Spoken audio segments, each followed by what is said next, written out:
Well, I like to view Lent as a time to join Jesus when he was out in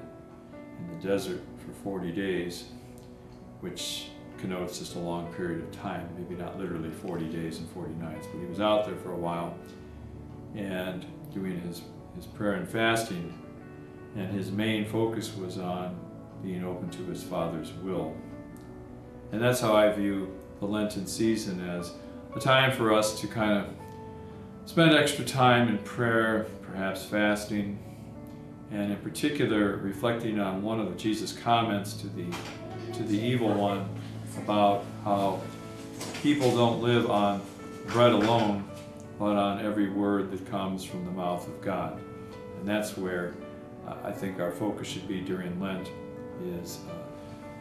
reflecting on the Word of God at greater length,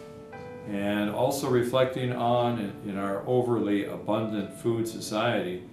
reflecting on how are we doing with the quote-unquote portion control of our diet from one meal to the next. It's something that, rather than get caught up in the frenzy of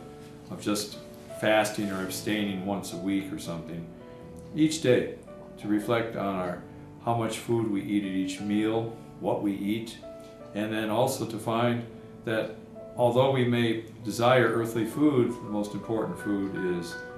the Word of God, spending time in particular with the four Gospels. And the Lenten season culminates in the sacred Triduum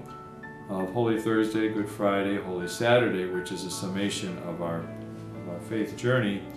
going from the Last Supper to the cross, and most importantly then to the empty tomb. That whole period is also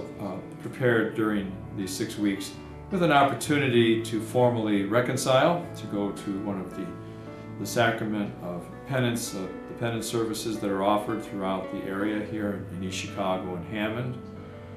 to formally declare one's areas of sin, in particular our sin habits, and then to receive penance and guidance to change our ways, to have more conversion towards oneness with Christ, because the whole purpose of our faith journey is to live in oneness with Christ anyway. And to live in oneness with Christ, we may want to spend time with John chapter 17 and how Jesus brings us oneness with our Father Creator, whose will it is that we are to fulfill in daily life, remembering we don't live on bread alone, but on every word that comes from the mouth of God. I hope that you'll take the time then to join us at weekly Eucharist, not only during Lent, because the 6 weeks of Lent come and go, but they set the tone for our entire faith life, and to be reconciled in a special way in the sacrament of reconciliation. But most importantly, to spend time with the Scriptures at home. You don't have to. If you want to come to church in front of the Blessed Sacrament, that's fine,